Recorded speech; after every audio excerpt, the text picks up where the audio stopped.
सेवेला निवडलेला आपण महावैष्णव भक्त श्रीमंत जगद्गुरू यांचा उत्कृष्ट असा 4 चरणाचा भक्तीचं स्वरूप सांगणारा हा अभंग आहे. कारण तुम्ही आम्ही भक्ती करणारी माणसं आहोत. आपण जी भक्ती करतो त्या भक्तीचं स्वरूप माहीत असावं. भक्तीचं असं नाही, कोणतंही कार्य आपण करत असेल तर त्या कार्याचं स्वरूप आपल्याला माहीत असावं. स्वरूप माहीत पाहिजे आपल्याला. स्वयंपाक बनवायचा आहे, रुचकर व्हावा वाटतो का नाही? पण स्वयंपाक जर रुचकर व्हावा वाटत असेल तर त्या स्वयंपाक बनवण्याचं स्वरूप माहीत असावं. पोळी बनवायची असेल तर ती कशी बनवावी हे माहीत असावं. पोळ्या जर बनवायची असतील तर अगोदर डाळ शिजत घालावी लागते, ती कशाची घालायची हे माहिती पाहिजे. आणि डाळ शिजल्यानंतर ती पुन्हा 2-3 गल्लीला वाटावी लागते. गल्लीला वाटावी लागते का नाही ना, वाट्यावर घेऊन वाटावी लागते. ती पुरण वाटावं लागतं. आणि पुन्हा कणकीमध्ये पुरण घालायचं का पुरणामध्ये कणिक घालायची हे माहिती असायला पाहिजे. बरं, पुस्तकात वाचून कळेल सुद्धा. रेसिपीची पुस्तकं आल्यात आता. पुस्तकामध्ये वाचून आपल्याला कणकीत पुरण घालायचा का पुरणात कणिक घालायची कळेल. पण अजून कुठल्याही पुस्तकामध्ये जाळ किती घालायचा त्याला लिहिलेलं नाही. ते सुगरणीच्या शेजारी बसूनच शिकावं लागेल. तसं भक्तीचं मूर्तिमंत उदाहरण आणि वैराग्याचे महावीर असणारे जगद्गुरू श्री संत तुकोबाराय यांच्या संगती पंगतीला बसूनच आपल्याला शिकावं लागेल भक्ती कशी करावी. कारण त्यांची भक्ती पराकोटीला गेली आणि म्हणून त्यांना भगवंतानं परिपक्व बनवलं. आणि म्हणून ते तुम्हाला अनुभव सांगतायत भक्ती कशी असावी. आपण ज्या देवाची भक्ती करतो ती भक्ती त्या देवाला आवडणारी असावी. मग काही श्रोत्यांनी महाराजांना प्रश्न केला, महाराज मग नेमकं देवाला आवडणारी भक्ती कोणती? तेच तुकोबाराय सांगतात, हीच थोर भक्ती आवडते देवा किंवा हीची थोर भक्ती आवडते देवा, हीच भक्ती आवडते.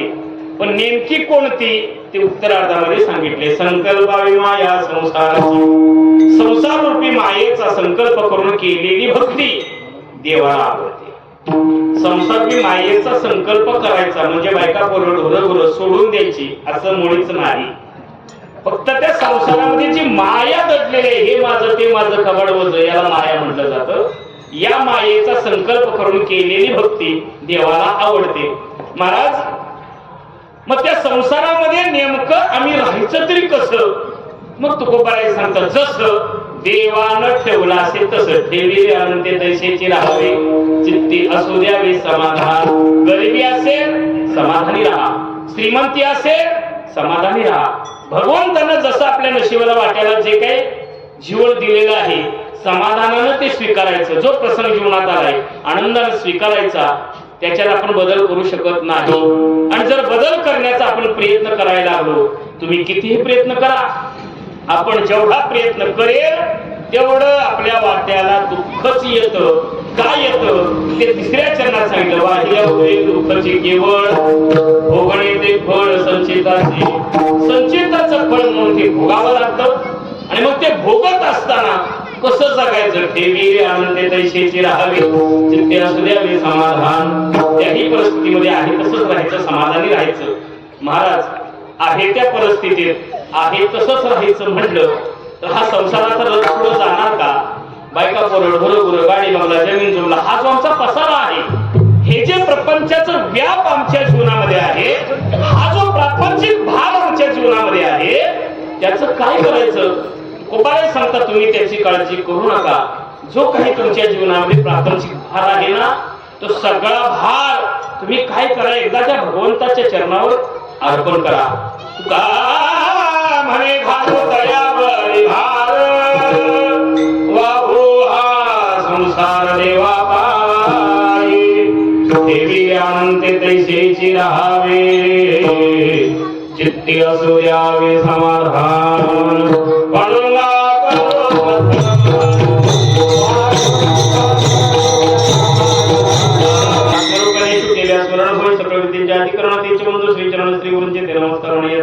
महायोग पीठे तटे भीमरत्यम पुंडरीकांद्र समागम तीर्थंदमानंद कंदम परब्रह्मलिंगम भजे पांडुरंगम. ओम नमो ज्ञानेशाय.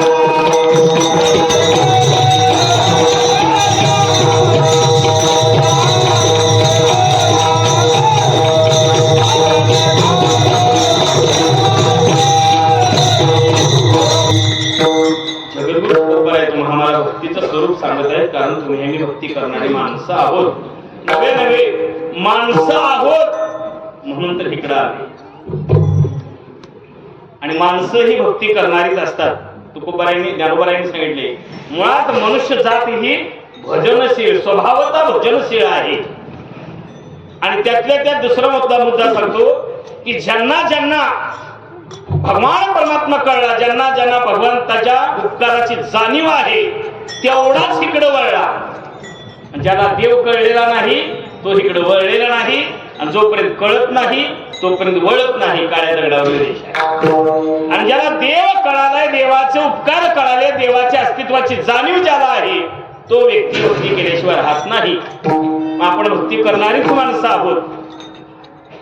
तरीही तुकोबाराय आपल्याला भक्तीचं स्वरूप सांगतायत. पण आपण भक्ती करत नाही असं नाही, करतो. खरं आपण भक्ती करून सुद्धा आपली भक्ती भगवान परमात्मेपर्यंत पोहोचते का नाही हे आपल्याला समजत नाही. एकतर आपण मनुष्य जन्माला आलेलो आहे, त्यातल्या त्यात कलियुगात आलेलो आहे.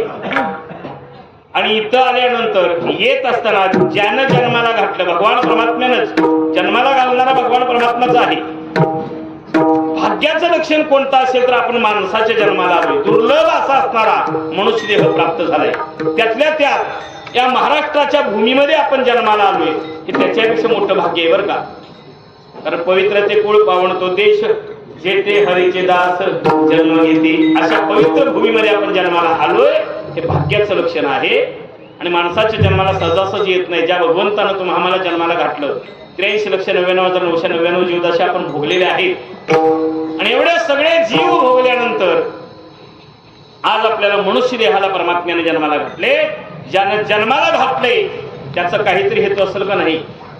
शेतामध्ये बीज पेरा करतो आपण, करतो का नाही. शेतामध्ये शाळू पेरला जातो, गहू पेरला जातो. आता शेतामध्ये बीज पेरा करताना घरातलं बियाणं पेरतात लोक का संघातलं पेरतात. शेतीमध्ये पेरताना संघातलंच बियाणं काढतात, संघातूनच आणतात. का मुलुकचं महागाईचं 500 रुपयाने पाहिली असेल, महागाईचं बियाणं आपण आणतो. हिथं आणून काय करतो, माती आड करतो. कशासाठी, कुजून जाण्यासाठी होय का नाही ना, उगवून येण्यासाठी. मुठभर पेरत असताना पायलीभर मिळावं अपेक्षा आहे, पायलीभर पेरत असताना पोतभर मिळावं अपेक्षा आहे. आज आम्ही मुलांना पाहिजे तसले कपडे, पाहिजे तसला आहार, पाहिजे तसला खुराक, पाहिजे तसला मोबाईल, पाहिजे तसली गाडी, 1 लाखाची 1 लाखाची युनिकॉर्न गाडी आम्ही पोराला घेऊन देतो. कशासाठी, त्याच गाडीवर बसून म्हातारपणी सही सलामत आपल्याला वृद्धाश्रमात पोचवावं. खरं का नाही ना. म्हातारपणी चांगलं सांभाळावं म्हणून, म्हणजे मुलाच्या इच्छा पूर्ण करण्यामाग आमचा काही ना काहीतरी हेतू दडलेला आहे. 12-16 चालू आहे. आता किती वर्ष तरी अंदाजे, किती वर्ष झाले. म्हणजे तुमच्या अगोदर चालू केली. माझ्या वडिलाची मिराशिका देवा, तुझी सेवा पांडुरंगा. आमच्या पूर्वजांनी चालू केलाय. 12-16 चालू करण्याच्या मागचा हेतू काय आहे, तेवढाच आठवडा बाहेर निघाला. आई तर खायला मिळते म्हणून केला का नाही. ज्यांनी पारायण चालू केलं त्यांनी ज्ञानोपारायणची पंढरपूरची वारी केली, सोहळा केला, सोहळ्यातला आनंद घेतला. आणि त्या माऊलींच्या संगतीत राहिल्यामुळं त्यांच्या लक्षात आलं की या जगतामध्ये परमात्मेशिवाय सुख दुसरं कुठलं नाही. माऊलीने हे विश्वाची माझं घर म्हणले, त्यांनी विश्व सुखी करण्याचा प्रयत्न केलाय. आम्ही गाव तरी आमचं म्हणावं, आणि ज्या मातीत आम्ही जन्माला निघाल ते गाव तरी आम्ही सुखी करावं. म्हणून या घराघरातील, आमच्या गावातील प्रत्येक घरातील प्रत्येक व्यक्तीला हे परमात्मरूपी सुख मिळावं आणि प्रत्येकाचं जीवन सुखी व्हावं, एवढाच एक हेतू ह्या पारायणामागचा आहे का नाही. म्हणजे प्रत्येक कर्मामागे हेतू दडलाय. तसं तुम्हाला माणसाच्या जन्माला घालणाऱ्या भगवान परमात्म्याचा काहीतरी हेतू असेल का नाही. त्याचा हेतू काय होता की एवढं मोठं विश्व मी निर्माण केले, मला ओळखणारा, मला जाणणारा, माझं नाव घेणारा कुणीतरी असावा. कुणाला वाटलं, देवाला. आणि का वाटू नये, देवाला असं का वाटू नये. साधा व्यवहार तपासा, 500 रुपये वर्गणी दिली तर पत्रिकेत माझं नाव यावं, आम्हाला वाटतं का नाही. मग 500 वर्गणी दिल्यावर पत्रिकेत नाव यावं ही भूमिका आमची असेल. अख्खं जग ज्यांनी निर्माण केलंय त्याला वाटत नसेल माझं नाव कोणीतरी घ्यावं, वाटलं असेल ना त्याला सुद्धा. ह्याची जाणाव या निज स्वरूपाते पूर्वी केली श्री अनंते, निज मायेची या सत्ते केली बहुत शरीरे. पायाला हाताशी धरलं भगवंतानं, अनेक जीव निर्माण केले आणि सगळ्यात शेवटी 83,99,999 जीव निर्माण केले. याच्यात आपण बसत नाही. ते कोणते माहिती आहे का? झाडं, वेली, किडा, मुंगी, पशु, प्राणी, कुत्रा, मांजर, दगड, गोटे, मनुष्य देह सोडून बाकीचे सगळे जीव अगोदर निर्माण केले आणि सगळ्यात शेवटी भगवंताने एवढे जीव निर्माण केले. एकदा त्यांच्यावर नजर टाकली, एवढी लांबड आपण जन्माला घातली, पण त्यातला एकही जीव त्या परमात्म्याचं चिंतन करणारा नाही. ऐसे देखो या सृष्टी ते सुख न वाटे देवा. ते देवाला सुख वाटलं नाही. आणि का वाटावं आपल्यावरच तपासायचं. एखाद्या बापाला एखादं पोरगा आहे, 22 वर्ष वयाचं पोरग झालं, 2 वर्षात त्याचं लग्न करायचा बाप विचार करतो. अशा हाताखाली आलेल्या पोराला एखादा बाप म्हणला, बाळ जीवन झाल्यावर एक वैरणीचा बिंडा आण. ती पोरगा जर बापाला म्हणला तर तुम्ही कोण सांगणार? बाप जर म्हणणार मी तुझा बाप आहे, पोरग जर म्हणला तर कशावरून? त्याला उत्तर आहे का? स्वतःच पोरग बापाला बाप मानायला तयार नसेल, बापाला बरं वाटत? कधीच वाटणार नाही. तसं देवाला झालं. हे जीव निर्माण केलेत मी आणि ते मलाच ओळखायला नाहीत. आणि तुम्ही तपासून बघा, हातच्या काकणाला असं कशाला? आपल्या घेरडी नगरीमध्ये कुत्र आहे का? कुत्र आहे ना? हा, कारण कुत्र नाही असं गावच नाही. कुत्र ही जात तुम्ही सगळ्यांनी बघितली. कुत्र्याला पाय असतात 5. किती असतात? 4 आहेत का तुमच्याकडे? मग आमच्याकडे 4च आहे. काय काय बघायला वेगळं असं म्हणून विचारायला लागतं. आमच्याकडे माणसं मेल्यावर जायचं, इकडे कसं आहे? तसंच आहे ना? मग तुमचं आमचं सारखंच आहे. कुत्र्याला पाय 4च. तुम्ही जागा आहे का बघायसाठी 5 म्हणले. खात्री करायला नको नाही. मी एकटाच बडबडायचं, तुम्ही डोक्या काढायचं असं बिलकुल. कुत्र ही जात या जगात कुणी निर्माण केली?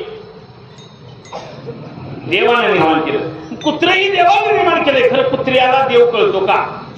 काय देव देवळा थद्या सोडून, काय देव रस्त्याकडे आहे. मसोबाला मंदिर आहे, वेताळाला मंदिर उघड्यावर, तिथून एखादं कुत्र जात असेल, कुत्र्याला कळतं का हा देव आहे? ते तिचं काय करतं हे मी सांगायची गरज नाही. आकाशमार्गे एखादा कावळाला वेताळाच्या डोक्यावर बसला, कावळ्याला कळतं का हा देव आहे? त्याला रंगवेश्वर राहत नाही. म्हैस तलावाला पाणी दाखवाय पण घेऊन चालू, म्हशीच्या अंगावर तांबवा गोचड्या झाल्या, रस्त्याकडेला 4.5 फुटी वेताळाचं पाषाण असेल, म्हैस तलावाला जाता येता त्या वेताळाच्या पाया पडते. माझ्या तेवढ्या तांबवा कमी होऊन द्या. पाया पडेल, अंग घासल, अंग घासल्याशिवाय राहणार नाही. वेताळा होता म्हणून पडला तरी चालेल. देवाला वाईट वाटलं, देवाला बघितलं हे जीव निर्माण केलेत मी आणि ते मलाच ओळखायला तयार नाहीत. ऐसे देखून सृष्टी ते सुख न वाटे देवा. ते आणि मग मानवी प्रकृती ते आदरे बहु निर्मिले. सगळ्यात शेवटी भगवंताने हे मॉडेल सुधारित आवृत्ती जन्माला घातली. आदराने म्हणजे प्रेमानं, बरं का? प्रेमाने जन्माला घातली. परत देवाला चिंतन केलं. सुधारित आवृत्ती आपण जन्माला घातल्या खरं, पण ही सुद्धा त्या जातीवर जाणार नाही. कशावरून? त्या जाती म्हणजे कुठल्या? कुत्र्याच्या म्हणा. कारण कुत्र्याला देवाची जाणीव कुणाला नसते. एवढं कळलं तरी बास. ही सुद्धा त्या जातीवर जाणार नाही. कशावरून? चिंतन केलं. चिंतन केल्यावर देवाच्या लक्षात आलं आपण 84 लक्ष योनी जन्माला घालून त्या जर आपल्याला ओळखत नसतील, बहुतेक आपणच कुठं तर कमी पडत असावं. चिंतन केल्यावर लक्षात आलं कुठं कमी पडलो. आपल्याला जाणण्याची जी शक्ती आहे, आपल्याला जाणण्याचे जे सामर्थ्य आहे, आपल्याला जाणण्याचे ज्ञान आहे, ते ज्ञानच आपण या जीवांना न दिल्यामुळे ते आपल्याला ओळखत नसावे. देवाच्या लक्षात आल्यावर सगळ्यात शेवटी भगवंतानं बाहुले मनुष्य देही निज ज्ञान घातले पाही. देवाला जाणण्याचं ज्ञान मनुष्य देहात भरलं. म्हणून या जगतामध्ये एकमेव हा मनुष्य देह. देवे दिला देह भजना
बाजीराव तो या झाला फाटा बाधिकेचा. त्याला बाधिका लागली. कुठली? संसार विबाधिका लागली. संसार विबाधिका लागली. त्या संसारामध्ये दाटोनिया मान राहिली व इमानवर राहिली. 15 एकराचा पट्ट्या मालक आहे, कशाला सत्याला जायला पाहिजे, कशाला देवळा सरकार मान ताटली आमची. त्या संसार विबाधिका लागली नाही, लावली भगवंतानं. उगच नाही लावली. ज्या भगवंतानं जन्माला घातलं, जन्माला घालत असताना भगवंताच्या नामासाठी जन्माला घातलं. त्या नामासाठी, त्या भजनासाठी, त्या नामस्मरणासाठी लागणारं भांडवल फुकट दिले. किती उपकार आहे देवाची बघा ना. 72 कोटीची दौलत आम्हाला फुकट दिल्या. कवा ह्याचं चिंतन आम्ही केले का? किंमत किती आहे या देहाची? पायाच्या नकापासून डोक्याचे केसापर्यंत घालायला एवढे पार्ट आहे. हाड असेल, मांस असेल, रक्तवाहिनी, पांढऱ्यापेशी, तांबड्यापेशी, किडनी असेल, डोळा असेल, दात असेल, टोटल किंमत 72 कोटी. जगाच्या पाठीवर अजून कुठल्याही डॉक्टरला या देहामध्ये जीव भरता आलेला नाही, म्हणून जीवाची किंमत ह्यात धरलेलीच नाही. चौघांच्या खांद्यावरून जाणाऱ्या ज्याला आम्ही वंशाचा दिवा म्हणतो, आपलाच वंशाचा दिवा ज्याला ड्युटी लावून पेटवणार आहे, ती पेटवायचं भांडवल 72 कोटीचं आहे. माझ्या विश्वास ठेवू नका, जाऊन देतो तुम्हाला. एक दात बदला गेली तर डॉक्टर 12,000 घेत या. 4 हेलपाड घालायचं, पहिला काढून यायचं, दुसरी जागा भरल्या का बघायचं, तिसऱ्यांदा माप देऊन यायचं, चौथ्यांदा बसवून यायचं. मग एका दाताची किंमत 12,000 असेल तर दात किती दिल्या? 32. आणि दुधाचं पडल्यालं पहिलं जाऊन डबल आल्या. 4 लाख रुपये देतो, 2 डोळे काढून द्या. कोण तयार आहे? म्हणजे 2 डोळ्याची किंमत 4 लाख असेल, अख्ख्या देहाची 72 कोटी असेल का नाही? असेल का नाही? कधीतरी ह्याचा विचार करायला पाहिजे का नाही? कुठं तरी 25 लाखाचा बंगला बांधते आणि पैसे संपले आणि 3 लाखाचं कर्ज काढते आणि रत्नागिरी भागातनं चिऱ्याच्या इटा आणते आणि बंगल्याभोवतीनं 10 फुटावर कंपाऊंड घालते. का भिताड घातले नाही? त्याला विचारलं कंपाऊंडरनी कशाला घातले? ते म्हणले भटकी कुत्री आठवणीत म्हणून. मग 25 लाखाच्या बंगल्याचं आम्ही एवढं सायास करत असेल तर 72 कोटीच्या बंगल्याला कंपाऊंड नको? हे कसं नसलं पाहिजे? मग ह्याला कंपाऊंड घालायचं, मग चिऱ्याची इट खांद्यावर घ्यायचे का? एक तुळशीची माळ घालायची काय? एका माळाचं वजन चिऱ्याची इट एवढं तर आहे का? आणि ती हितच का घाला? इकडे पगळ जागा आहे का नाही? हितच का? ह्या इमारतीचं गेट हित आहे.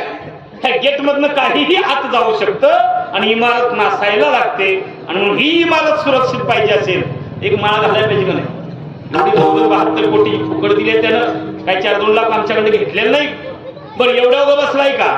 त्या भगवान परमात्म्यानं जन्माला येत असताना 5व्या महिन्यात 5 महिने नुसता रक्तमासाचा गोळा असतो बरं काईच्या उदरामध्ये. 5व्या महिन्यामध्ये भगवंताने याला जीवाचं दान दिलं. 5व्या महिन्यात म्हणजे मे महिन्यात नव्हतं, आईच्या उदरातल्या कॅलेंडरात 5व्या महिन्यात जीवाचं दान दिलं. कशावरून? हालचाल चालू होती. जावे त्यांच्या वंशात तेव्हा कळले हालचाल चालू होती. 6व्या-7व्या महिन्यात 2 महिने देव आमच्या समोर बसतो. रोज थोडा मांसाचा गोळा चिकटला, हात पाय कान डोळे नाक इंद्रिय जोडल्यात. अवघ्या 2 महिन्यात. तुम्ही म्हणाल कशावरून? काही मुलं चुकून 7व्या महिन्यात जन्माला येतात आणि 7व्या महिन्यात जन्माला आलेली मुलं जगलेली आहेत. 7व्या महिन्यात जन्माला आले त्याला सगळे अवयव असतात आणि 5व्या महिन्यात जन्माला आलं तर गर्भपात वाया जातं, कारण त्याला अवयवच नसतात. अवघ्या 2 महिन्यात 72 कोटीची दौलत जोडली. आणि 8व्या महिन्याच्या पहिल्या दिवशी बुद्धीची दैवता गणपतीला इथं विराजमान होतात, म्हणजे याला कळायला लागतं. आणि 8वा आणि 9वा महिना देव आमच्या समोर बसलेला. जेव्हा आम्ही आईला पाहिलं नाही तेव्हा देवाला पाहिले. तो आमच्या समोर बसलेला असतो आणि आम्हाला शिकवत असते, तुला जन्माला घातलाय माझ्या नावासाठी, तुला जन्माला घातलाय माझ्या नावासाठी, लागणारी सायुज्यता फुकट दिल्या. हे 2 महिने आम्ही ऐकत असतो. आणि 9वा महिना झाल्यावरचे 9 दिवस बोनस. फरक येतो की नाही? फरक दिवाळीला दुधाचा येतो, उसाचा येतो. तसं 9 महिन्याचे 9 दिवस वाढवून फरक येतो. त्या 9 दिवसात आमचा जीव देवाला सांगत असतो, देवा एक तर आमचा जीव गुदमरलाय, विष्टाले चहुकडे नाकी तोंडी क्रमिकडे गर्भवतीचे कष्टगाडे कवनापुढे सांगावे, जीव गुदमरलाय. इथं काय हमाम रिक्षाला साबण नाही, उषा कंपनीचा फॅन नाही, टीव्ही चॅनल काय भानगड नाही, कुकर मध्ये थाट उकडावा तशी अवस्था झाली. आणि त्या 2 महिने झालं तुझं एकच कीर्तन ऐकूया, तुला जन्माला घातलाय माझ्या नावासाठी, तुला जन्माला घातलाय हे सांगणं आता बंद कर. आमच्या बुद्धीत फिट्ट झाले. आणि आता काय कर, एक वेळ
कथा वेगळी.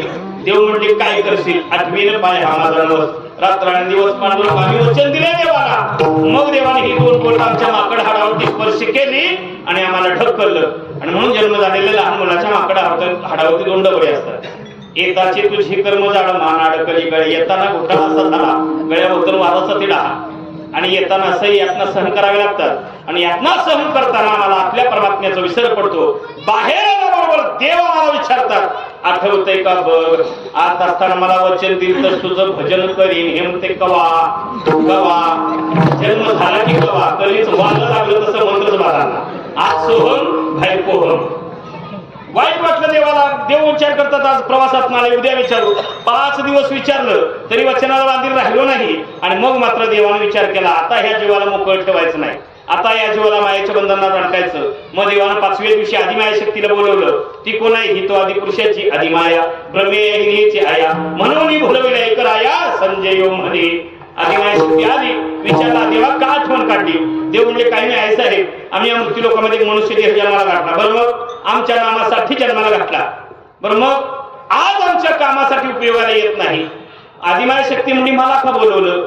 तुम्ही एकच काम करायचं साहेब, त्या जीवाच्या जीवनामध्ये संसार रूपी कर्म लिहून या, म्हणजे संसारामध्ये ठेच लागल तेव्हा तर आमचा दरबार त्याला. आणि मग 5व्या दिवशी आदिमाया एकटी येते, आम्ही तिला सटवाई म्हणतो. आणि त्या सटवाईनं 5व्या दिवशी आपल्या संचित कर्मामध्ये संसार रूपी कर्म लिहून गेली. म्हणून आज आपण संसार भोगतो, कर्मण्यवाधिकार असते.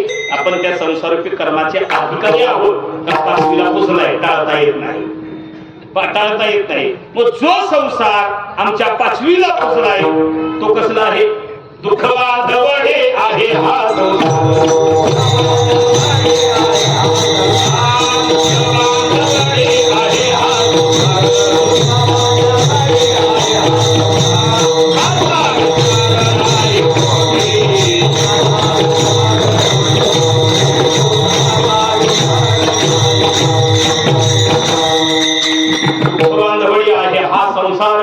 सुखाचा विचार सुद्धा आपण करू शकत नाही संसारात. अहो संसारा व्यतिरिक्त दुःखच नाही. 13-14 वर्षाच्या पोराला काय खावं चिंता आहे. मनमुरात पण ती खेळत असतं बघा. ज्याच्या डोक्याला अक्षरच पडलेला नाही त्याला बायकोला साडी आणली पाहिजे, पोराला कपडे गरज आहे. ज्याच्या डोक्यावर अक्षर पडलेले त्याला याची चिंता करायची गरज. अक्षरच टाकतात ना तुमच्या इकडे? काय काय बघा फरका टाकतात, काय काय अजून दगाड कुठे टाकले नाही, अक्षरात फरका वगैरे टाकतात. अक्षर म्हणजे काय माहितीये का? अ म्हणजे नाही, अक्षय म्हणजे मोडका, न मोडका तांदूळ असावा त्याला अक्षर म्हणतात. आम्ही रेशनचं पण घालतोय त्यात मिसळ बारीक सारीक सर सगळे. मग त्या अक्षरात कशाच्या झाडं लागतात हे माहित आहे का तुम्हाला? बाबळीच्या नाही ना, हा भाताच्या झाडाला लागतात. चाळीचं झाड म्हणतात काही ठिकाणी कोकणात त्याला, आणि भाताचं झाड. भाताचं झाड तुम्ही बघा असं बांध गाठलेले असतात. पाऊस पडला जातो, पावसाचं पाणी त्यात टाकलं जातं, त्याच्यात भात लावलं जातं. पावसाच्या पाण्यामध्ये सुद्धा ताट मानून जगतं बघा ती भात. असा सोयाबीन जगत नाही, भुईमूग जगत नाही, एवढा जगत नाही, सगळं मरून जातं. खरं भात पाणी वाढलं की भाताची उंची वाढते. पाण्यात राहून भात ताट मानून जगतं. पण किती महिने? 2.25 महिने. 2.25 महिन्याने त्याला भाताची लोंबी येते. तेव्हा ते 2.25 महिने ताट मानानं जगलेलं भात वागतं.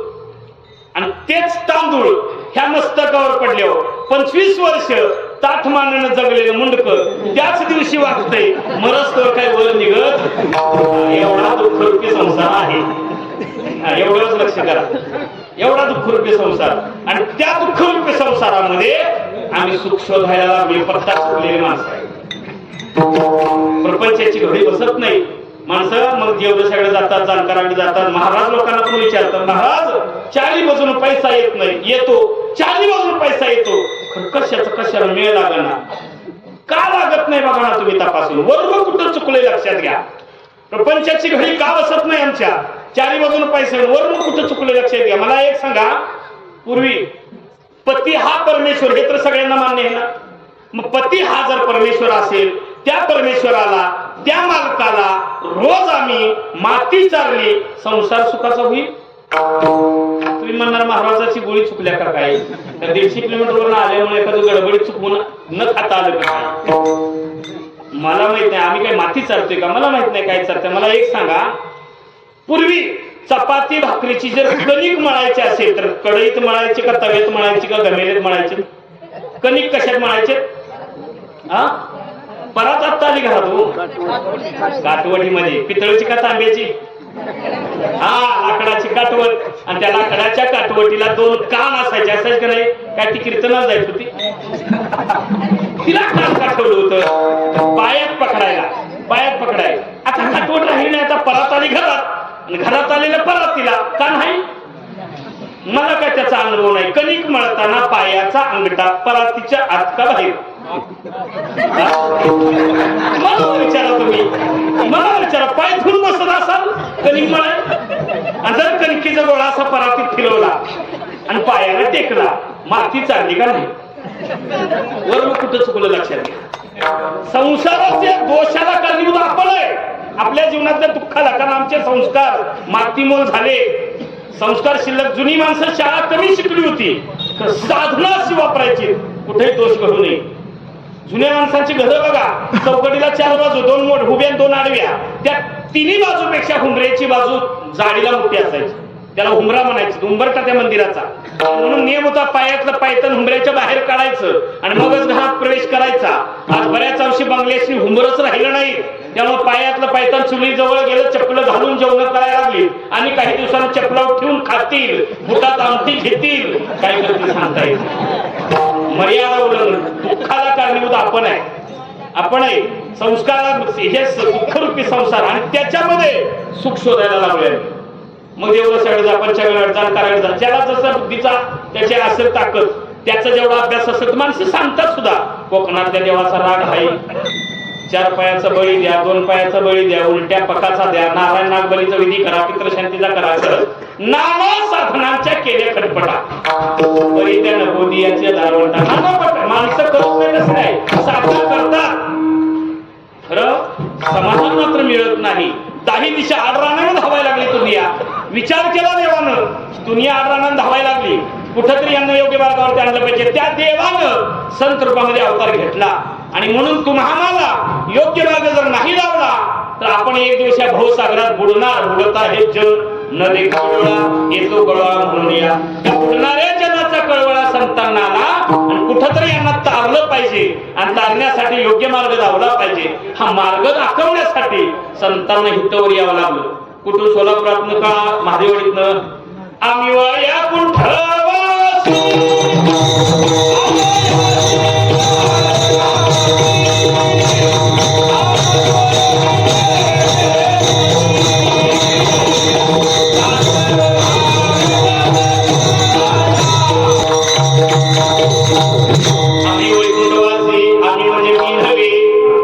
तुमच्यातलाच एक निमित्त मात्र उभा आहे. इतर डोळ्यासमोर तुकोबारांना घ्यायचं. संतांचे न वैकुंठातून आलो याच कारणाशी बोलिले जे ऋषी साच भय होताया. ऋषी म्हणून भगवान परमात्म्याच्या अस्तित्वाची खूण जशी सांगितली तशी तुम्हाला देणे आणि तुमच्यांची गावानं भगवान परमात्म्यापर्यंत पोहोच करणे. दोही ठाई तुका नाही पडू देत चुका. हे सगळं चूक न करणारे संत महात्मे. आणि ते इथे येऊन सगळ्यांना विचारले कशासाठी धडपड चालली. प्रत्येक जणांचं कारण मार्ग वेगवेगळे. कोटी मार्गाने दुनिया रानभरी झाली. कुणी शेतीमध्ये रात्रंदिवस काबाड कष्ट करतोय, अपेक्षा सुखाचीच. कुणी दुकान धंद्यामध्ये अपेक्षा सुखाची, कुणी वाहन धंद्यामध्ये, कुणी व्यापार धंद्यामध्ये, कुणी जनावरांच्या दलालीमध्ये. अनेकाचे अनेक मार्ग. कुणी रात्रंदिवस चोऱ्याच करत सुटली. चोरी करणारा हेतू काय आहे? मार खाल्ल्याशिवाय झोप लागत नाही म्हणून करताय का? त्याची संसारी जीवन सुखी होण्याचंच हेतू आहे. कोट्यानुकोटी मार्गाने दुनिया रानभरी झाली. महाराजांनी अनेकांना विचारून बघितलं कशासाठी प्रयत्न चालू, धडपड चालू आहे. अवघ्या सुखासाठी. महाराज म्हणले सुखासाठी एवढी धडपड करायची गरज नाही. अहो तुम्हाला सुखच पाहिजे ना. बरं संसारी जीवनात सुख हवंय ना. तुम्हाला जर सुखी जीवन जगायचं असेल तर एकच ह्याच्या उपाय आहे. कलियुगामध्ये एकच. देव करून घ्या. देव कसं करा, सुख तुम्हाला लगेच प्राप्त होईल. त्याशिवाय सुख मिळणार नाही. महाराज देवाच्या प्राप्तीसाठी सांगती सायस केली महाराज, तरी आम्हाला अजून देव मिळाला नाही, सुख समाधान मिळालं नाही. महाराज म्हणजे एवढी सायस करायची गरजच नव्हती. सध्या कलियुग आहे. कलियुगामध्ये भगवंत प्राप्तीसाठी एवढी सायस करावी लागत नाही. कारण कलियुगामध्ये देव मिळवणं सोपं झालंय. आला नावा रुपा तुका म्हणे झाला सोपा. देव मिळवणं सोपं झालंय. मग काय करावं लागेल? काही करू नका. फक्त देहावर एक तुळशी पत्र ठेवा. देहावरती एक तुळशीची माळ घाला. माणसं म्हणतात होणारच आहे की नाही कवा म्हणजे, पण कवा पांढरं कापड अंगावील तवा तिळा गुलाब खोबरं कडबा कडा ही जळाई निघालं या, तेव्हा ढाप्यांची माळ करून टाकते. ढाप्यांची बाग लावली तर सरळ होणार नाही.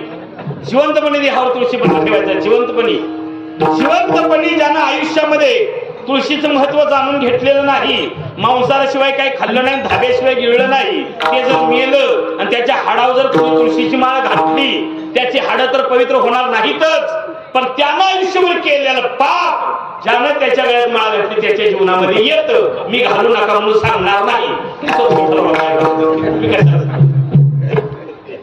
जिवंतपणी देहावर तुळशीपत्र ठेवावं लागतं. जिवंतपणी मग लोक म्हणली महाराज माळ फक्त माळ घाला, वर्षाची वारी करा, 15 दिवस एखादी धरा, दररोज सकाळी आंघोळ केली, एक तांबे देवळक, एक तांबे तुळशीला, एक तांबे हुमऱ्याला घाला, 10 मिनिटात हरिपाठ म्हणा आणि वर्षात एकदा 7 दिवस सप्ताहाला पूर्णपणे वेळ द्या. बास एवढं जरी केलं चालून देव आमच्या घराला नलगती साया जावे नंतर सुखी येतो घरा, देव आमच्या घराला चालू. एवढं सोपं आहे महाराज. माणसाने सांगल की सायाच आम्ही केल्या तरी आम्हाला देव मिळाला नाही. आज तुम्ही सांगताय माळा घाला, भजन करा, वारी करा, पारायण करा, ह्या मार्गाने गेले सुख मिळणार म्हणजे आमचा अनुभव आहे म्हणून ते तुम्हाला सांगतोय. तुका म्हणे तुम्ही चला याची वाटे,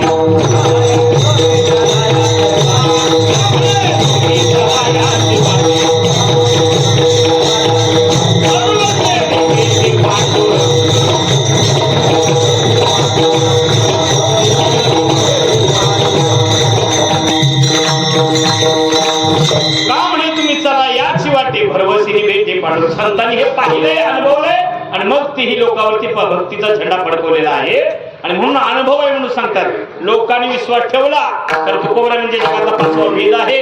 विश्वास ठेवला, अख्ख्या गावानं माळा घातल्या आणि मंदिरावर लाईटिंग खेळवलं आणि पारायणच चालू केलं आणि गाव जसं मार्गाला लागलं तसं महाराज म्हणले चला आपलं काम संपलं, चला पुढच्या गावाला. कारण साधू कधी एका जाग्याला थांबत नाहीत आणि थांबतो म्हणले तरी देव त्यांना एका जागेला थांबू देत नाही. देवाचा पण नियम तसा आहे, नियतीचा नियम तसा आहे. नियतीचा नियम कसा आहे सांगतो, वाहता झरा फिरता साधू.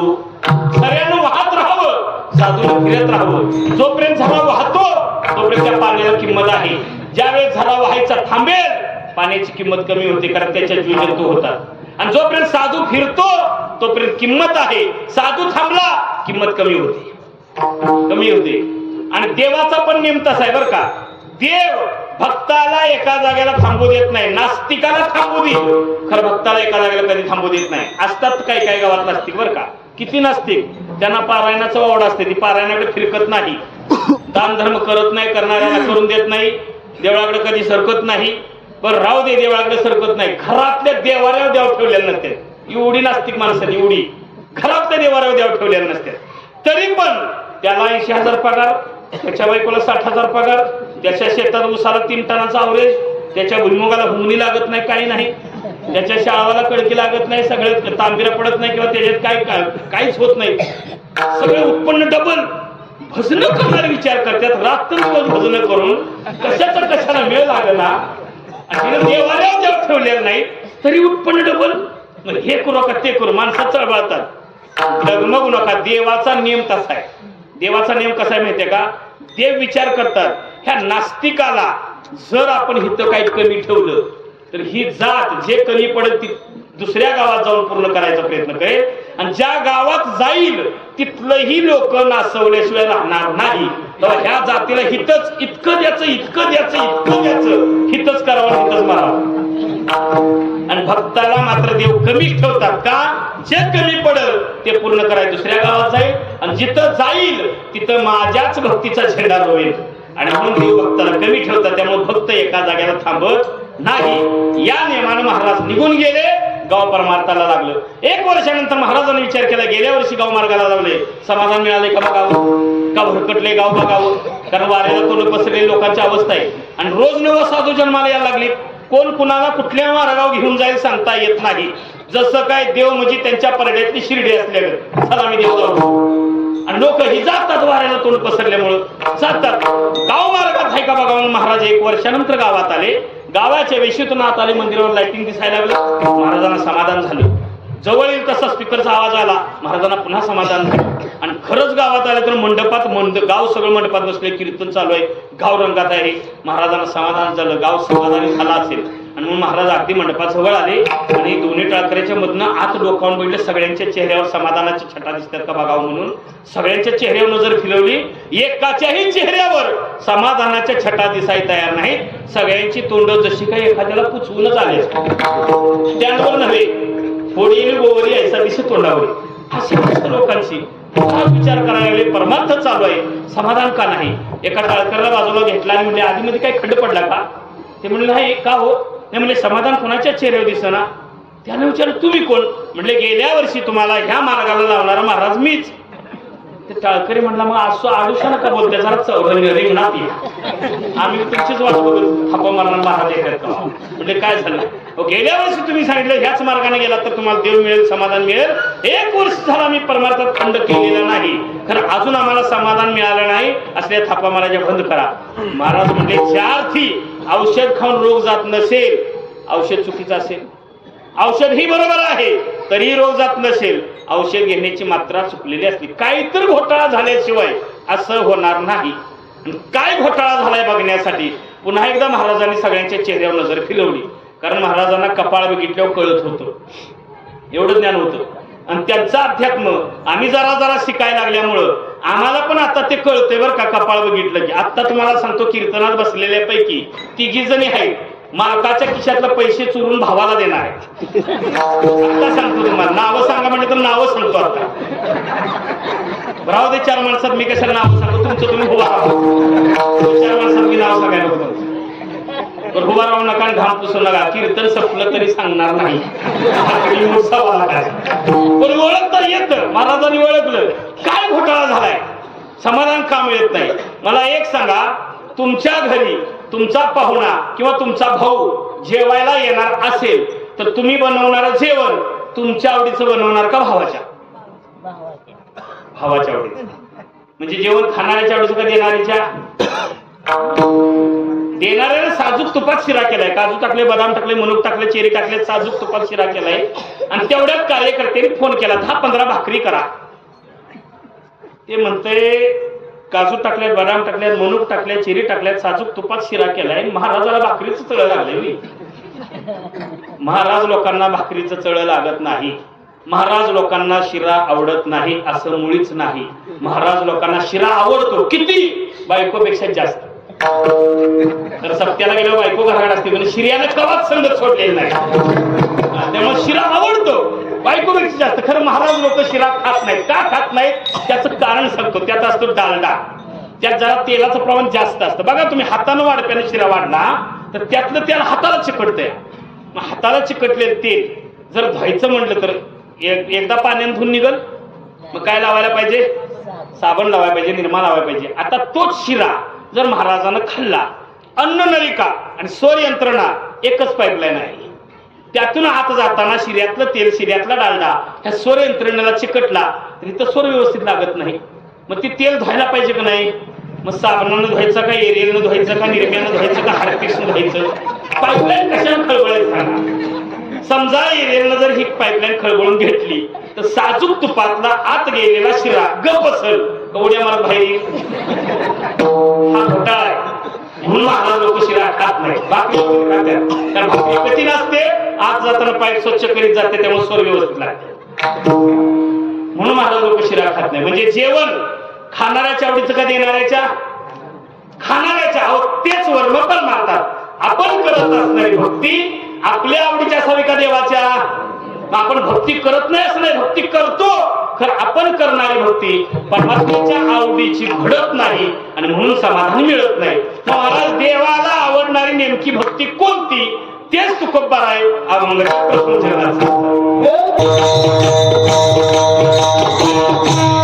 त्याची थोर भक्ती आवडते देवा, ह्याच्यापेक्षा वेगळी नाही, हीच आवडते.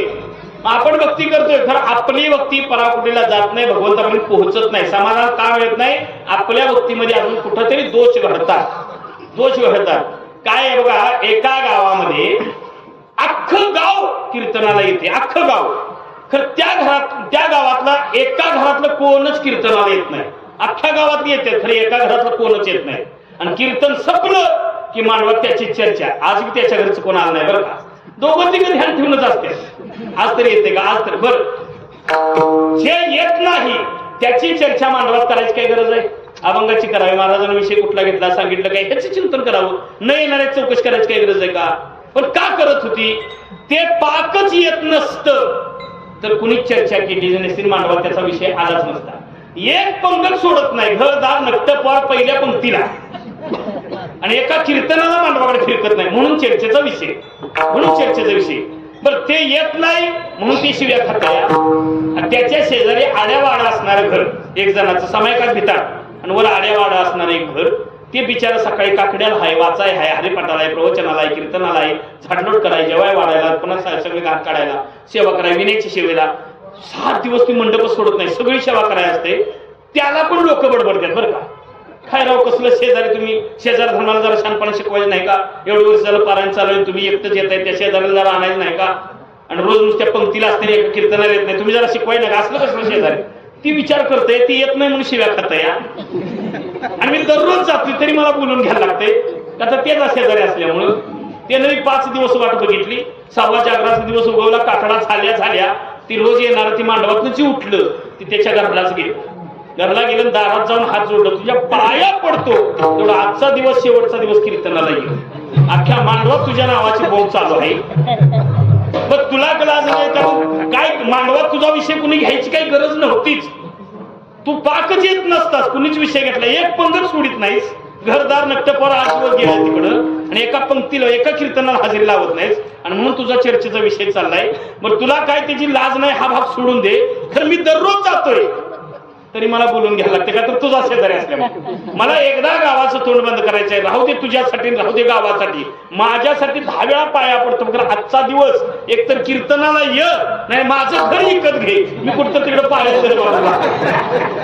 पुन्हा मला बोलून घ्यायची गरज नाही. यानं विचार केला याचं घर घेण्यापेक्षा आपलं एक दिवस गेलेलं बरं. तर घरात दौंडी दिली, सगळ्यांनी आवरून 6:30 वाजता कीर्तनाला, 7:30 वाजता कीर्तनाला जायचं. अहो घरच्या आनंदाने उड्याच मारायला लागली. सगळ्यांची इच्छा होतीच हो, पण मेडकं जरा बेरकं होतं, जाऊ देत नव्हतं. आता मेडकंच तयार झालं. या सगळी 7:30ला आवरून मंदिरात, आणि ते मेडकं मागवतं ते मी गोट्यात गेलं, जनावरांची वैरण टाकली, मला मागला दरवाजा बंद केला, आत घरात आला, मागला दरवाजा बंद केला, जिनेवर गेला, वरचा दरवाजा बंद केला, खिडक्या बंद केल्या, मधला दरवाजा बंद केला, मेन दरवाजा बाहेरून बंद केला, कडी लावली, कुलूप लावलं, किल्ली खिशात घातली आणि तोही मात्र मांडवात समोरच येऊन बसला. गावाला कळालं आम्ही आलो, समोर बसला. कीर्तन चालू झालं, पांडुरंगा करू प्रथम नमन नुसतं चालू झालं आणि तेवढ्याच त्याच्या लक्षात आलं, अरे बापरे, आपण मागल्या दरवाजाला कडी लावली, मधल्या दरवाजाला कडी लावली, जिनेवर दरवाजाला कडी लावली, खिडकीला कडी लावली, मेन दरवाजाला बाहेर कडी लावली, कुलूप लावलं, किल्ली खिशात घातली. खरं किल्ली काढल्यानंतर कुलपाला झटका देऊन बघितलं. किल्ली काढल्या कुलपाला झटका देऊन बघावं लागलं. सारखं आठवायला लागलं. कुलूप घातलं, झटका दिला नाही. कुलूप घातलं, बसले कुठं कीर्तनात, आणि झटकं कशात देते? हाच घोटाळा आहे, हाच परमार्थाचा घोटाळा आहे. समाधान न मिळण्याचं कारण आमच्याकडे सांगतो मला, सांगली आणि कोल्हापूर जिल्ह्याचे हद्द आहे बरं का. सांगली कोल्हापूर जिल्ह्याची हद्द आहे. त्या हद्दीवर हातकणंगले तालुक्यात एक गाव आहे आमच्या इथं. वारणा नदीच्या पलीकडे निलेवाडी आहे, अलीकडे आयतवडे गाव आहे. अशी 2 गाव आहेत हद्दीवरलं. आणि तिथं कसं आहे म्हणजे आता हे चांदोली धरण झाल्यापासून नदीला पूल आला बरं का. पूर्वी पूल नव्हता, वाळूतनं ये जा करायला लागायचं, वाळूतनं ये जा करायचं, कारण पूलच नसायचं, पाणीच नसायचं. आणि त्या निलेवाडीला नव्या सालाव जत्रा असते बरं का. गुढी पाडव्या दिवशी जत्रा, नव्या सालाव. अहो मोठी जत्रा, घरटी बकरं घरटी, म्हणजे मी आमंत्रण द्यायला आलेलं नाही, तिथलं घटलेली घटना तुम्हाला सांगतो. घरटी जत्रा मोठं असायची. आणि मग तिथले एक पोरग MIDCत कामाला, त्यानं मित्रासने आमंत्रण केलेलं. मग ती 4 वाजता सुट्टी झालं. मित्र बरं निलेवाडीला जायचं असेल तर वारणा कारखाना आहे का नाही, वारणा कारखाना तर माहित असेल, इकडं कारखान्यापासून चालत जायला लागायचं बरं का. 4 किलोमीटर ते चालत जायचं. आणि निलेवाडीतनं जर इकडे इस्लामपूर साईडला यायचं असेल तर आयतवड्यात गेल्याशिवाय गाड्या मिळत नव्हत्या, वाहनच नाही निलेवाडीत कुठलं. मग ते मित्रांना आमंत्रण केलं. म्हणजे 5 वाजता 4ला सुट्टी झाली, 5 वाजेपर्यंत वारणेवर ट्रकानं आली, वारणेवरून उतरून 7 वाजेपर्यंत चालत त्या गावात पोहोचली. 7 वाजता परड्यात बसून त्या मित्रांना आणलेल्या बाटल्या रिकाम्या केल्या असतील. 8 वाजेपर्यंत 8 वाजता जेवायला बसले. 9 वाजेपर्यंत बडबडत ती जेवले. 9 वाजता जेवून झाल्यावर त्यातलं एक जरा सुधीत होतं. ते म्हणलं एका 9 वाजून गेले, शेवटची गाडी 10ची पकडायला पाहिजे, आयतवड्यात जाऊन चला म्हणले. कशाला आपण थांबले, चला. मित्रांनी निरोप दिला आणि चौघांनी नदीकडे तोंड केलं आणि निघाले. आता नदीतनं पलीकडे गेलं की आयतवडे. मग नदी आता अंदाजानं चालल्यात, नशेत आहेत ना चौघ पण. नदी आत्ता येईल मग येईल. नदी आल्या कशा ओळखायचं? वाळूत पाय पडला की नदीत आलो अंदाजानं. आणि नेमकं काय झालं होतं? आत्ता वाळू लागल मग वाळू लागल. वाळू लागायच्या आधी पाण्याला पाणीच लागलं. पाणीच, कारण नेमकं त्या 4 दिवसात चांदोली धरणाच्या वर जंगलात भयंकर पाऊस पडलेला. आणि त्या पावसाचं पाणी नदीला आल्यामुळे 10 परूस पाणी वाढलेलं नदीचं, पात्राच्या बाहेर पाणी आलेलं. ह्या म्हणतात आत्ता वाळू लागल. आणि नदीला पूर आला की मासं पकडणारे रासारी नदी वाटतात बरं का, बंधाऱ्यातलं मोठं मासं येतात मग. आणि कोळी मासं पकडे उभा राहिली, ही पाण्याकडे गेली. आत्ता वाळू लागल मग वाळू लागायच्या आधी पाणी लागलं. दुसरा पाय टाकला घोटे एवढं, तिसरा टाकला पिंढरी एवढं. जसं घोट्याच्या वर पाणी येईल तसं ही पॅन्ट वर धरायची, पुढे पाय टाकायचं, पॅन्ट वर धरायचं. आता जीन्सची पॅन्ट किती वर येईल? पिंढरीच्या वर यायला तयार नाही. तेवढ्या त्या कोळ्याने बघितलं, ते म्हणले अरे कुठं चाललंय? ते म्हणले तुझं काय डोळे फुटलेत का? म्हणले पलीड चालू दिसत ना का? ते म्हणला मग पॅन्ट का वर धरताय? ते म्हणले भिजल म्हणून. मग हात गेल्यावर काय डोसकाव काढून घेणार काय? ते म्हणले मग काय पाणी वाढले का? काय तुमचे डोळे फुटले का? तुम्हाला दिसत ना पाणी वाढलेलं? आणि मग आम्ही जाणार नाही. जाणार तुम्ही, खरं तुम्हाला पोहता येतं का? त्यातला एक जण 1 नंबरचा म्हणला मला तर काय पोहता येतं. त्यानं दुसऱ्या विचार तुला पोहता येतं का रे? ते म्हणला मला बी नाही. त्यानं तिसऱ्या विचार तुला पोहता येतं का? ते म्हणला मला बी नाही. त्यानं चौथ्याला विचारलं तुला तर पोहता येतं का? ते म्हणलं मला येतं पण गादी फक्त. ते खाटगाड्या एकाच्या दुकानात कामाला होतं. हो गिराईक नसतं हात पाय हलवला असेल एवढाच अनुभव. पाण्यातला काय मला अनुभव नाही. का मग घोटाळा झाला. त्या कोळ्याला म्हणजे आम्हाला चौघांना पण पाण्याचा अनुभव नाही, पोहता येत नाही. मग आम्ही जाणार नाही. नाही जाणार तुम्ही जाणार, पण खाली हरिपूरला, सांगलीच्या पलीकडे हरिपूर आहे संगम, तिकडे जाणार तुम्ही तिकडे. आणि पलीकडं शाळा असला तर मग अगोदरका मी सांगतो तसं करा. नदीच्या पाण्याकडं 1 किलोमीटर वर जावा, तिथं नावाचा ठिया आहे. 10:30च्या गाडीपर्यंत नावाडे असतोच. त्या नावेत बसा, तो सोडून तुम्हाला परत पलीकडं. बरं झालं तुम्ही भेटला नाही, फुकट मेलो असतो. गेले चौघाचे चौघ 1 किलोमीटर चालत गेले. नावाचा ठिया सापडला. हाक मारले नावाड दादा. नावाड काय व द्यायला तयार नाही. पुन्हा हाक मारले नावाड दादा. 2 हाका मारले तर वदीना. त्यातलं एक जण म्हणलेला एका 10 वाजून गेल्यात, नावाड गेला असेल घरला, कशाला लागलीच वरडायला? मग जाऊ गेलं नाव काय खांद्याला लावून नशेत आहेत ना चौघ, नाव काय खांद्याला लावून काय बघा. मग इकडे तिकडे शोधली, नाव सापले हाय ना म्हणले नाव. बास म्हणले आवलं सापडतात का बघा. एका झाडाला आवलं उभी होती. आहेत ना म्हणले आवलं. बास म्हणले आवलं माराय काय इंजिनिअरिंग करायला लागते का? आपण मारू. ते एकटं मारते, आपण दोघं चौघ आहे ना, आपण दोघं मारू. दोघं आवलाला बसली, दोघं मागं बसली. 10:30 वाजता आवलं मारायला सुरुवात केली. 11:30 वाजलं, 12:30 वाजलं, 1:30 वाजला, खाली झाले. दुसरी म्हणजे आता तुम्ही मागे आम्ही बसतो. पुन्हा मागली दोघं बसली. 2:30 वाजला, 3:30 वाजला. ते म्हणते अजून का नदी ना? दुसरा म्हणतो पूर आलाय ना, पाणी पसरलंय माग उतरा. 5 वाजलं, सूर्याची अंधुकिरण बाहेर आली. त्यातला एक जण म्हणला अजून किती नदी पुढे बघावी. असं पुढे बघते तर नदीचा पसारा तसाच. दुसरा म्हणला मग अख्ख्या रात्री आपण माग नदी किती सूर्या बघावी. माग बसले तर जिथं बसले तिथं आवलं मारलं नाही का? चौघांनी मारली, रासाने मारली, खरं जागा नाही सोडली. का नाही सोडली? त्या नावेचा दोर काठावरच्या लिंबाच्या झाडाला बांधलाय. त्याची गाठ जोपर्यंत सुटत नाही तोपर्यंत पलीकडला काठ भेटत. तसंच आमचं झालंय. 25 वर्षापूर्वी माळा घातल्या. पहिला आवलं मारले, एकादश केली, दुसरा आवलं मारले, वारी केली, तिसरा आवलं मारले, हरिपाठ केला, चौथा आवलं मारले, पारायणात आले, 5वा आवलं मारले.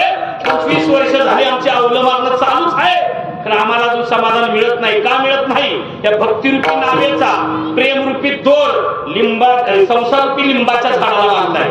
आणि त्याची गाठ जोपर्यंत सुटत नाही तोपर्यंत ह्या भगवंताची भेट आम्हाला होत हाच घोटाळा आहे. आणि म्हणून संकल्पायू माया, संसार मायेचा संकल्प करा. मायेचा संकल्प म्हणजे संसार सोडाच नाही. तर त्यात असं ते नाही माझं तुझं, हे माझं ते माझं कवाडव जावे, माझं तुझं हा जो भेद आहे का नाही बाजूला काढायचा. आपण सगळे एका परमात्म्याचे अंश आहे. 5 पांडवांना एकच पत्नी, एकच, तिचं नाव आहे द्रौपदी. द्रौपदीची 5ही मुलं रणभूमीत मेली, शिरच्छेद झाला. ही बातमी वाऱ्यासारखी द्रौपदीच्या कानावरून धडकली. वाघिणीसारखी चावताळली द्रौपदी. माझी मुलं मरस्तवर त्यांचे बाप काय झोपा काढत होते? त्यांच्या हातात शस्त्र नव्हती का? पत्त्या चढावा मांडला होता. राग जाणावर झाला, डोळे लालून झाले, शरीर फणफणायला लागलं. आता तिची समजूत काढायला 5 पांडव आणि 6वे कृष्ण सगळीच्या सगळे आले समजूत काढण्यासाठी. आणि जसं त्या द्रौपदीच्या महालात आले तसं चौथालेल्या वाघिणीसाठी द्रौपदी अंगावर धावून गेली. लाज वाटत नाही म्हणजे माझ्यापर्यंत सांगत याला माझी मुलं मरस तर तुम्ही काय झोपा काढत होता? धर्म सांगतायत अगं ती तुझी मुलं होती, आमची नव्हती का? द्रौपदी सांगते असली तर तुम्ही बाप आहात, मी आई आहे. आईचं अंतःकरण काय असतं जावे त्यांच्या वंशात तेव्हा कळे. 9 महिने वजन मी सहन केलंय. माझी मुलं मरस तर तुम्ही काय झोपा काढत होता का पत्त्याचा डाव मांडला होता? अर्जुन सांगतात अगं रणनीती आहे, रणभूमीमध्ये असं घडतंच. तुम्ही तर वरतोंड करून बोलूच नका. जगामध्ये टेंबा मिळवता यदुवीर म्हणून स्वतःला म्हणून घेता, कशाला वरतोंड करून बोलताय? तुम्ही काय झोपा काढत होता? तुमच्या हातात शस्त्र नव्हती? कसंही बडबडायला कसंही. तेव्हा कृष्ण सांगताय द्रौपदीला, द्रौपदी तू कुणाला बोलतेस कळतं का? तो तुझा नवरा आहे. कसंही बोलाय. आणि तेव्हापासून नवऱ्याला बोलायची पद्धत चालू झाली बरं का, तेव्हापासूनच आहे. त्याला अजून काही बदल नाही. तो तुझा नवरा कसंही बडबडतेस. कृष्णाला म्हणजे तू तर बोलूच नकोस. तुला काय देवानं लाच दिली का नाही? कुणाला म्हणत्या? देवालाच. देव विचार करतो अख्ख्या जगाला लाच देणार आम्ही, मला म्हणते तुला लाच दिली का नाही, म्हणजे मला लाच देणार अजून देव कुठे? असं का झालं माहितीये का? ज्याचं जळतंय त्याला कळतंय. तिची स्वतःची मुलं मेल्या त्यामुळे मी कुणाला काय बोलतोय याचं तिला भान नव्हतं. माझ्यापासून तोंड काळं करा म्हणली. माझी मुलं ज्यानं मारल्यात त्याचा शिरच्छेद केल्याशिवाय, त्याचा प्रतिशोध घेतल्याशिवाय माझ्या मनाला समाधान होणार नाही. माझ्यापासून तोंड काळं करा. कृष्ण सांगतात अगं ज्यानं तुझी मुलं मारल्यात त्याचं चिरंजीवाच्या यादीत पहिलं नाव आहे, तो कधीही मरणार नाही. हा शहाणपणा मला करायचाच नाही. पहिला त्याला माझ्या समोर घेऊन या, त्याचा शिरच्छेद केल्याशिवाय मला समाधान होणार नाही. माझ्यापासून तोंड काळं करा. काय ऐकायचं नाही. ना इलाजानं कृष्ण अर्जुन गेले. अश्वत्थाम्याचा शोध घेतला, त्याला आणून समोर हजर केला आणि सांगितले द्रौपदी तुझ्या म्हणण्याप्रमाणे याला पकडून आणलाय, काय करायचं तेवढं सांग. ज्या वेळेस तिनं अश्वत्थाम्या पाहिलं त्या क्षणाला तिच्या अंतःकरणाचा रागच मावळला. ती शांत झाली. काही बोलली नाही. देवा द्या सोडून, त्याला द्या. कृष्ण म्हणजे का सोडून द्यायचं? काल आमची लाज काढलीस. नाही तसलं मला बडबडलीस. आता पकडून आणलाय ना तुझ्या म्हणण्याप्रमाणे, काय करायचं तेवढं सांग. नाही देवा द्या सोडून. अर्जुन म्हणजे अगं तू वैरे आहे आपला, त्यानंच आपली मुलं मारल्यात, का सोडून द्यायचं? काय करायचं तेवढं सांग. नाही म्हणजे द्या सोडून. त्याला का सोडून द्यायचा? त्यावेळी द्रौपदीने जे उत्तर दिले ते आपल्यासाठी महत्वाचं आहे. तिने एक सांगितलं की एक तर हा आपला गुरुपुत्र आहे, गुरु द्रोणाचार्यांचा मुलगा आहे. आपले गुरु द्रोणाचार्य त्यांच्या पश्चात त्यांच्या गादीवर हाच गुरु म्हणून बसणार आहे. एक. आणि दुसरं कारण आज त्याची आई जिवंत आहे. आज माझी मुलं मेल्या, माझे डोळे पुसाय माझा नवरा जिवंत आहे. माझे नवरे जिवंत आहेत पण याला मला तर त्याच्या आईचे डोळे पुसाय, तिचा नवरा जिवंत नाही. आणि आज माझी मुलं मेल्या, आज माझ्या नशिबाला माझ्या वाट्याला जे दुःख आलंय जगाच्या पाठीवर कुठल्याही आईचा मुलगा देवानं तिच्या डोळ्यासमोरून हिरावून निघू नये अंतकरणाची तिच्या भावना झाली होती. आज माझी मेल्यात, याला माझी मुलं आहेत, हा पण एक मुलगाच आहे. याला जर मारला तर त्याच्या आईवर किती प्रसंग येईल. बरं याला मारून माझी मागे येणार आहे? माझी तर मागे येणार नाही. मग मेलेली माझी आणि हात तिचा, हा पण मुलगा आहे, मेलेली पण मुलं आहेत, मी पण एक आईच आहे, ती पण एक आईच आहे. मग मेलेली माझी हात तिचा म्हणण्यापेक्षा मेलेली पण मुलंच होती, हा पण मुलगाच आहे, मी पण आईच आहे, ती पण आईच आहे. माझ्या वाट्याला दे, तुझ्या वाट्याला येऊ दे. मेलेली माझी हात तिचा म्हणण्यापेक्षा हा पण मुलगाच आहे, म्हणजे माझं तिचं हा मनातला भेदच निघून गेला. याचं नाव आहे मायेचा संकल्प होणे. याला म्हणतात मायेचा संकल्प. माझं तुझं भेद तेवढा बाजूला काढून टाका. महाराज माझं तुझं हा भेद बाजूला टाकला, सगळंच एका देवाचं म्हणलं. आणि मग त्या संसारामध्ये त्या मायेचा संकल्प करून नेमकं आम्ही राहायचं तरी कसं? तुकोबाराय सांगतात जसं देवानं ठेवलं असेल तसं अभंगाच्या दुसऱ्या चरणात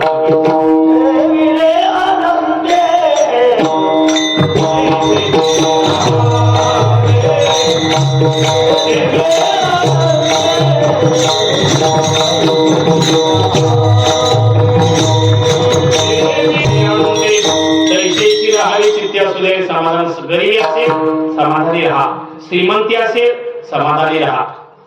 सुख आलं आनंदाने स्वीकारा, दुःख आलं तेवढ्याच आनंदाने स्वीकारायचं. कारण सुखाची शेपूट धरून दुःख येतच आणि दुःखाची शेपूट धरून सुख येतं. कधीही विसरायचं नाही. मुलगा झाला 340 रुपये किलोचं पेढं वाटतं या, पोरगी झाली 100 रुपयाची जिलेबी. का पेढे दुकान बंद पडली? पोरगी झाली पेढं वाटू नका असं कोणी सांगितलं या? आणि शेजाऱ्याचा पोरगा झाला, त्याचा पेढा हातात आला. पेढा गोड का तिखट? गोडच नाही, पण पेढा खाते तोंड वाईट करते. का? पोरगा त्याच्यात झालाय ना, आपल्यात नाही. आणि शेजाऱ्याच्यात पोरगी झाले, ह्याला घरात खरडा भाकरी खाऊन गोड लागते. बरं झालं ते 4 लाखाला कुठलं. प्रत्येकाला वाटते पोरगाच खावा. बरं वाटू दे, दशरथाला वाटलाय, आपल्याला का वाटू नये? मग घरात आमच्या भावना आहे पोरगाच व्हावा. जसं आम्हाला वाटतं ना घरात पोरगा व्हावा, त्याच हिशेबानं गोट्यातल्या म्हशीला रेडा झाला की ह्या रेड्याला काय बरं वाटत? वारकरी असला तरी तिथं रेडीच व्हावी, भेद आला माणसाला. माणसं म्हणतील महाराज माणसांचं वेगळं जनावरांचं वेगळं. ठीक आहे, जनावरांचं वेगळं असेल, म्हशीला रेडी व्हावी वाटते ना. त्याच हिशेबानं गाईला पाडी झाली चालत नाही, तिथं खोंडच व्हावं. परत भावना बदलली. माणसं म्हणतील महाराज माणसांचं वेगळं गायरांचं वेगळं. बरं ठीक आहे, गायरांचं वेगळं असेल, गाईला खोंड व्हावा वाटतो. त्याच हिशेबानं जर्सीला खोंड झाला तर बिनदुधाचाच कसा मला द्यावा, ही भावना बदलली. परत तिथं परत बदलते. क्षणाक्षणात मन पालटते आमचं. ही अवस्था, तो पण एक जीवच आहे. कधी तर त्याचा विचार करा. येणारा प्रत्येक प्रसंग भगवंताची इच्छेनाला समाधानाने स्वीकारायचं. त्या 5 पांडवामध्ये अर्जुनाला अनेक बायको होती बरं का, अनेक पत्नी होती. तिचं नाव आहे सुभद्रा. सुभद्रेचा एकुलता एक मुलगा रणभूमीत मेला. त्याला चक्रव्यूहमध्ये जायचं माहित होतं, बाहेर याचं माहित नसल्यामुळे तो गतप्राण झाला. ही बातमी सुभद्रेला माहित नव्हती. सांगायची कुणी? आता तिचा नवरा अर्जुन, बाकीच्यांच काही संबंध नाही. अर्जुनाला सांगायचं, खरं अर्जुनाला भीती वाटत होती. का? द्रौपदीला सांगायला गेलो तो द्रौपदी अंगावर आली होती, सुभद्रा काय करेल. बरं त्यावेळेस 5 जण होतो. आता इथं बाकीच्यांचा संबंध आहे, आपण एकटंच गावणार तडाख्यात.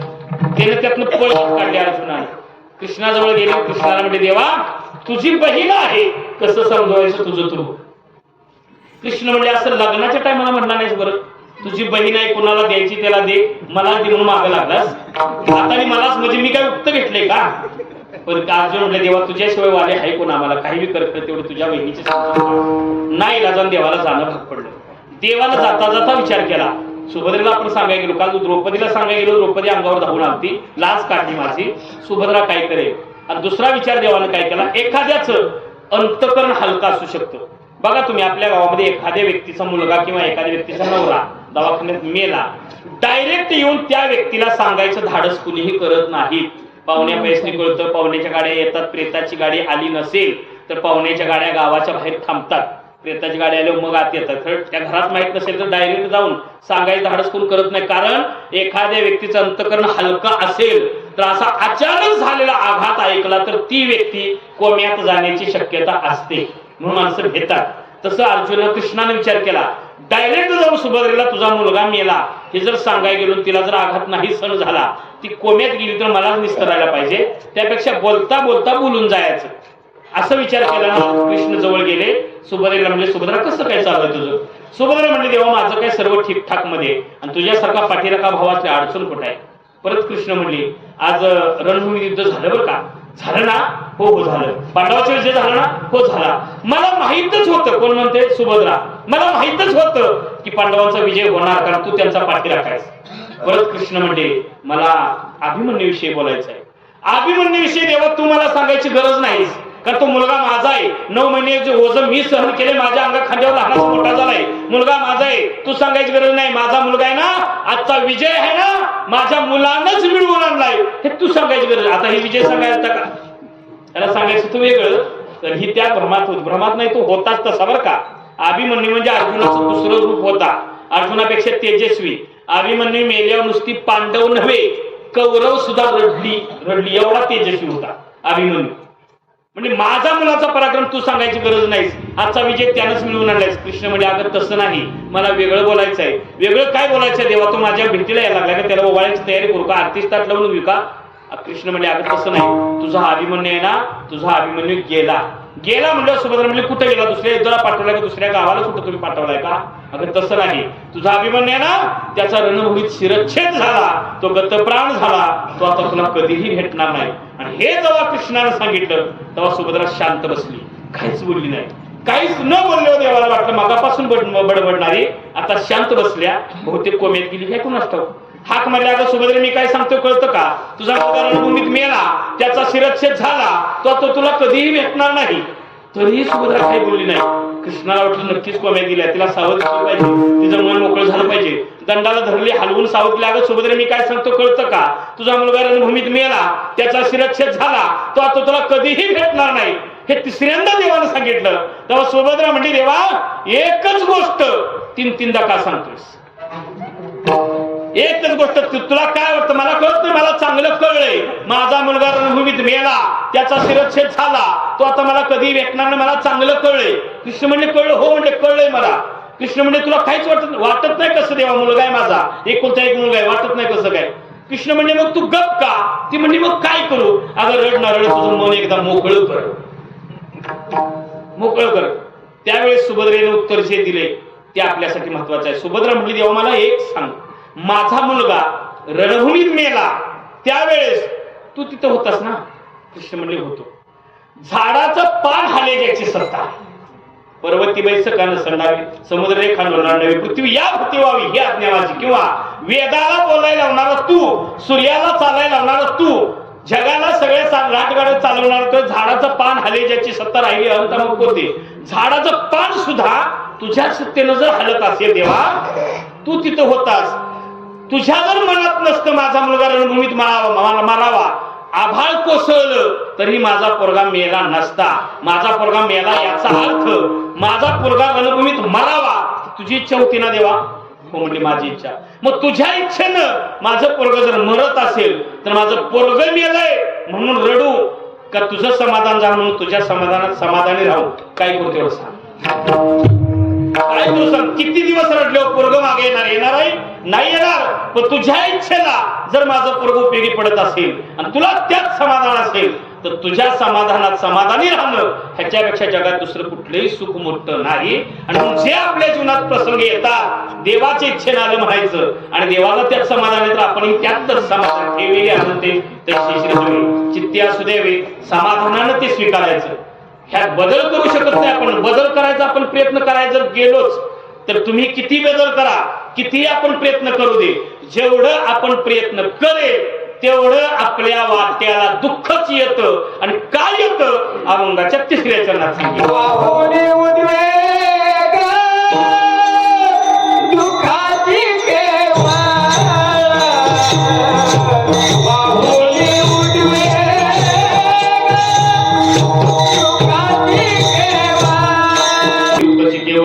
भोगणे ते फळ संचिताचे, जेवढा आपण व्याप वाढवल तेवढं दुःखच वाट्याला येतं. काय येतं, संचिताचं फळ येतं. लक्षात, कारण कर्माचे प्रकार तीन: संचित कर्म, क्रियमान कर्म, प्रारब्ध कर्म. संचित कर्म म्हणजे शिल्लक असेल ते, क्रियमान कर्म म्हणजे आता आपण करत आहे ते, आणि प्रारब्ध कर्म म्हणजे जे भोगायला आले ते. तर भोगायला जर दुःख आलं गेल्या जन्मी आपणच काहीतरी केलेलं प्रारब्ध शिल्लक आहे असं समजायचं. काही लोक म्हणतील गेल्या जन्मी आपण केलेलं या जन्मात आपल्यालाच कसं काय येतं, त्याचं कारण आहे. प्रारब्ध कर्म हे गायीच्या वासरासारखं असतं. गायीचं वासरू, म्हशीचं वासरू फरक आहे बरं का. म्हशीचं वासरू म्हणजे रेडकू, जमीन आसमानचा फरक आहे. तुम्ही म्हणणार गायीचं पांढरं म्हशीचं काळ, एवढाच नव्हे, अजून एक मोठा फरक असा आहे बघा. तुम्ही म्हशीचं वासरू म्हणजे म्हशीचं रेडकू जर रस्त्यानं चालायला लागलं, रस्त्यानं ते अख्खा रस्ता धुवून चालतं बघा, मधलाच पट्टा धुवून. तुम्ही मागणं गाडी आपली आणि कितीही हॉर्न वाजवा, कितीही, ते आपल्याला वाट देत नाही. बरं, नियमानं उजवीकडं वरट्या करावून आपण गाडी ब्रेक केली जरा उजवीकडे घ्यायला जातो, नेमकं त्याचं तोंड उजवीकडे पुन्हा त्याचं उजवीकडे आलं, पुन्हा गाडी ब्रेक केली आपण डावीकडे घ्यायला त्यावरती नेमकं डावीकडे येईल. त्याच्यापेक्षा गाडव बरं, कारण हॉर्न वाजलं जागेवर थांबतं बघा, ते कोणीकडे जावं. आणि म्हणून गाढवाला सर्कशीत घेतात. सर्कशीत गाढव चालतो, कुत्र चालतो, मांजर चालतो, अस्वल चालतो, वाघ चालतो, सिंह चालतो. खरं सर्कशीत रेडकाला कोणी घेत नाही. ते असते त्याला प्याला जरी मालकानं 6 वाजता 10च्या टायमाला सोडलं तर पहिलं त्याला कळत नाही आपल्याला का सोडलंय. त्याचं तोंड म्हशीकडे फिरवायला लागते, पाठीत एक झटका द्यायला, मग कळतं. वळीनं आपलं म्हशी बांधल्या, त्यात आपली कुठली त्याला ओळखत नाही, ती पहिलीला प्याला जाते, ती मागे तोंड घेऊन त्याचा वास घेते, तिच्या लक्षात येते हे आपलं लेकरू नाही. ते डाव्या पायाचं टिप्पीला असं तोंडा दणका बसला की लक्षात येते नंबर लागला. परत दुसरा नंबर, दुसऱ्या म्हशीकडे जाते, तीही वास घेते, तिलाही कळते हे आपले रेडकू नाही, तीही दणका देते. पुन्हा तिसऱ्या नंबर, मग ते 8-9 म्हशी, त्याची आई कुठली, जी लात मारणार नाही ती, म्हणजे जी पिऊ देईल ती, आई नसली तरी. कारण काही काही म्हशी असतात प्रेमळ, पिऊ दे बाई माझं काय तिचं काय पेस, असेच काही काही म्हशी असतात, असेच असते जी पिऊ देईल ती त्याची आई. पण गाईचं तसं नाही बरं का. गाईचं म्हणजे खिलार जातीच्या देशी गाईचं बरं का, जर्सी नव्हतं. जर्सी डोक्यातनं काढलं, ही रिडकू बरं, जर त्याच्याविषयी विचित्र असते, त्याचा विचित्रपणा मी 4 माणसात सांगत नाही. ते शिखल्या जातीचं गाईचं वासरू तुम्ही खुट्याचं सोडलं, सेफ्टीवरती करतं. 100 गायचं कळप असू दे, 100 गाई कुठल्याही गायीची लाभ खात नाही. आपल्या चावीला शोधतं आणि तिला जाऊन पेतं, त्याला देशी गायचं वासरू. तसं गेल्या जन्मी आपणच केलेलं कर्म या जन्मात आपल्यालाच हुडकत येतं आणि आपल्यालाच भोग देतं. केले कर्म झाले तेच भोगा आले, उपजले मेले ऐसे किती. आपणच केलेलं कर्म आपल्यालाच भोगायला आलं. एक लक्षात घ्या, 5 पोरं आंघोळीला निघाली विहिरीला. जाताना एका आंब्याच्या झाडाखालून गेली. एका मुलाची नजर आंब्याच्या झाडावर गेली. एकच आंबा पिकलेला होता. पोरं 5 आंबा एक. त्यानं कुणाला सांगितलं नाही. विहिरीत गेले, आंघोळ केली. आंघोळ झाल्यावर चौघांनी कपडे घातली, पण ज्यानं आंबा बघितला त्याला साबण लावला. बाकीचे म्हणजे आम्ही कपडे घातले, तू साबण का लावलं? म्हणला मी अजून आंघोळ करणार आहे, आम्ही थांबू का जाऊ? ते म्हणला जावा. चौघं निघून गेली. पुन्हा ह्यानं 2 उड्या मारल्या, पुन्हा वर आलं, पुन्हा कपडे घातले, पुन्हा एकटं झालं. आलं आंब्याजवळ, पुन्हा आंब्याकडे बघितलं, परत आंबा तो दिसला. जसा आंबा बघितला मनाला आंबा खाण्याची इच्छा झाली. आता मला सांगा, दोष मनाचा का डोळ्यांचा का आंब्याचा? आंब्याचा स्वभाव आहे पिकणे पिकला. मनाला माहितच नव्हतं आंबा पिकलाय, सांगितला कोणी? डोळे. म्हणजे दोष कुणाचा? डोळ्याचा. इच्छा कुणाला झाली?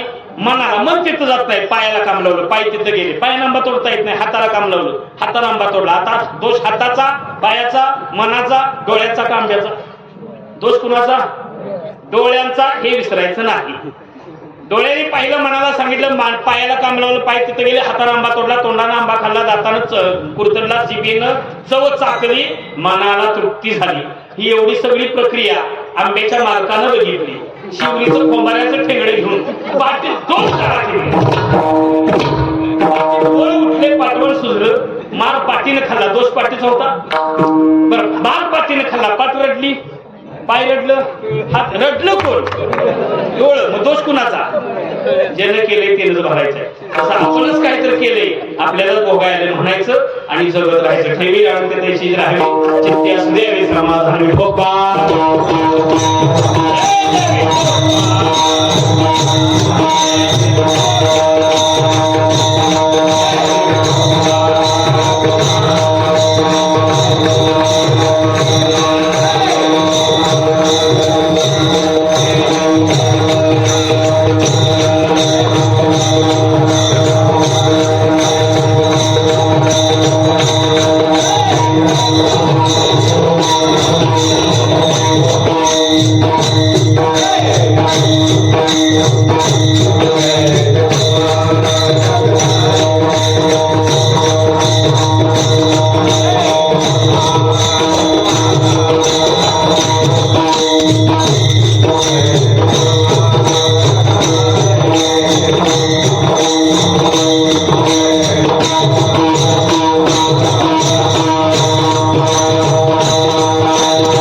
आवडते देवा हेच आवडतं, दुसरं काय सांगा. हा आनंद विधानसभेत सुद्धा मिळत नाही. हा परमात्माचा आनंद आहे. हेवी आणि शेती हवेची ती असू दे, समाधान आहे. पर्याय नसतो याच्यामध्ये. आपल्या संचितात गेल्या जन्मी काहीतरी म्हणून या जन्मात चांगलं कर्म करायचं, पुढच्या जन्मात चांगलं भोगायला येतं, चांगलं भोगायला येतं. महाराज तुम्ही सांगता हय्या प्रसिद्ध आहे तसंच राहावा. हा संसारात जर पुढे जाणार का? बायका पोरं, ढोर पोरं, गाडी बंगला, जमीन जोडला, हा जो प्रपंचाचा आमचा व्याप आहे, हा जो प्रापंचिक भार आहे, त्याचं काय करायचं महाराज? तुकोबारायचं म्हणतो तुम्ही त्याची काळजी करू नका. तुमच्या जीवनामध्ये प्रापंचिक भार आहे, तुम्ही काय करा, एकदा त्या भगवान परमात्म्याच्या चरणावरती हा संपूर्ण भार अर्पण करा. अभंगाच्या शेवटच्या चरणात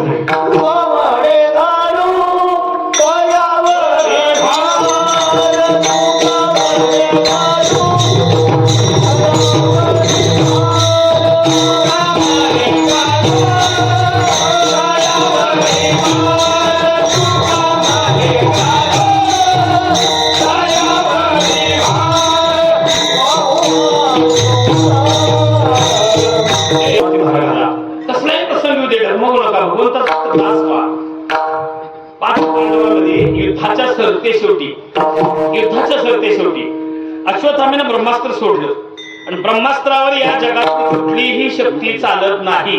ब्रह्मास्त्रावर एकच शक्ती, एकच पर्याय, हात जोडणे, मान वाकवणे, शरण जाणे, याच्यापेक्षा दुसरा पर्याय नसतो. ज्यावेळेस ब्रह्मास्त्र सुटलं त्या क्षणाला भगवान परमात्मा धर्माजवळ आले. धर्माला सांगितले, धर्मा ब्रह्मास्त्र सुटलं गड्या, आता मात्र शक्ती चालत नाही, आता हात जोड, मान वाकव, शरण जा.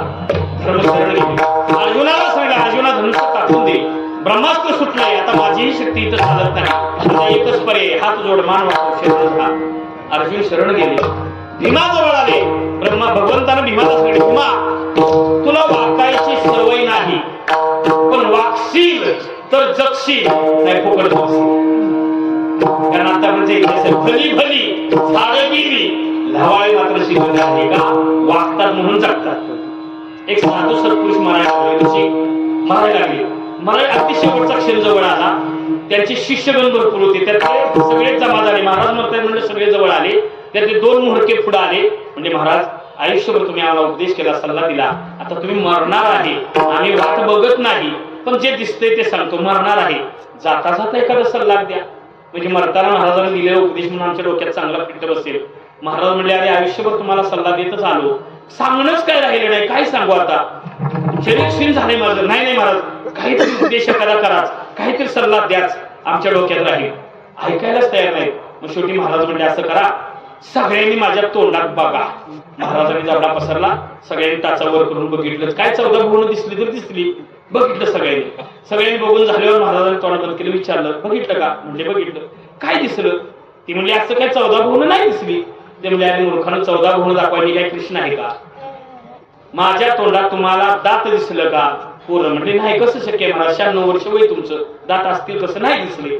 बरं म्हणजे माझ्या तोंडात जीभ दिसली का? हा म्हणजे जीभ दिसली. झाला उपदेश. पोरं म्हणजे हा कसला उपदेश महाराज? दात दिसलं का? दात नाही. जीभ दिसली का? जीभ दिसली. हा कसला उपदेश महाराज? अरे एवढं कळत नाही का तुम्हाला? जे दात कधीही वाकत नाही ते शेवटपर्यंत टिकत नाही. जीभ नेहमी वागते म्हणून जगते. तसं भीमा वागशील तर जगशील, नाही फुकट मरशील. टाकून दिला, वाकले, शरण गेले. सगळे नकुल सहदेव शरण गेले सगळे. पण ब्रह्मास्त्राचा नियम सांगतो तुम्हाला, ब्रह्मास्त्र जर सुटलं तर त्याच्या आवाजाच्या कडाक्यामध्ये गर्भातले जीव सुद्धा राहत नाहीत, गर्भपात होतात. त्या क्षणाला उत्तरेच्या पोटामध्ये 9 महिन्याचा गर्भ होता. उत्तरा भगवंताकडे धावत आली, भगवंता तू सगळ्यांना वाचवलंस, खरं माझ्या गर्भातल्या जीवाचं काय? गर्भातल्या जीवाचं काय? कृष्ण म्हणजे मी काय उक्त घेतले का सगळ्यांना जगवायचं? उत्तरा म्हणली, देवा माझा मुलगा आहे म्हणून जगला पाहिजे अशी माझी मुळीची इच्छा नाही. जगानं तुला नाव ठेवू नये, जगानं तुझ्या तोंडाला काळ फासू नये असं वाटत असेल तर जगू दे, नाहीतर खुशाला मरू दे. कृष्ण म्हणले, तुझा मुलगा मरण मला जगानं काळ लावायचा संबंध काय? मला नाव ठेवायचा संबंध काय? उत्तर म्हणजे, देवा विचार कर, जर माझ्या पोटाचा गर्भ मेला, एवढाच एक पांडवांचा आशेचा किरण आहे, कारण पांडवांची सगळी मुलं मेल्या, आता कुणीही शिल्लक राहिलेलं नाही. माझ्या गर्भातला एक जीव एवढाच एक पांडवांचा आशेचा किरण आहे. जर माझ्या गर्भातला जीव पण मेला, उद्या जग काय म्हणेल? पांडवांचा पाठीराखा देव असून वंशाला दिवा सुद्धा राहिला नाही, हा काळिंबा मला का तुला बघ तपासून. मग कृष्ण म्हणजे चांगली राजकारणी भाषा वापरलीस, कारण किती झालं तर तू अर्जुनाची सून आहेस, अभिमन्यूची पत्नी आहेस, तू काही कच्ची नाहीस. ठीक आहे, वाचवतो तुझ्या मुलाला, पण माझा नियम आहे, घेसी तेव्हा देसी, ऐसा अससी उदार. काहीतरी घेतल्याशिवाय मी देत नाही. सुदामेला सोन्याचा गाव दिला, पण आधी मुठीभर पोहे घेतल्यात. द्रौपदीसाठी मी स्वतः वस्त्र झालो, खरं आधी चिंदी घेतल्या. काहीतरी घेतल्याशिवाय मी देत नाही. मग तुला जर मुलाला जीवदान हवा असेल, त्याच्या बदल्यात तुला मला काहीतरी द्यावं लागेल. बघ तयारी आहे का? ती म्हणजे काय पाहिजे देवा, तू मागशील ती द्यायला तयार आहे. कृष्ण म्हणजे विचार कर, तुझा नवरा मरून गेलाय, सासरे वनात आहे, तू एकटी माझ्या समोर आहेस, मागल ती द्यायला तयार आहे. पोरग फक्त माझं जगलं पाहिजे, काय पाहिजे सांग देवा. आणि मग देवानं सांगितलं, द्यायचंच असेल तर स्त्री जवळ सगळ्यात मौल्यवान आणि जगात श्रेष्ठ असणारी गोष्ट मला दे. बघ तयारी का? आणि मग मात्र उत्तरा संभ्रमित झाली. स्त्री जवळ सगळ्यात मौल्यवान आणि जगात श्रेष्ठ असं काय सांगा ना. आपल्याला आठवतंय, उत्तरेला त्या काळी आठवलं नव्हतं, आपल्याला काय आठवणार आहे?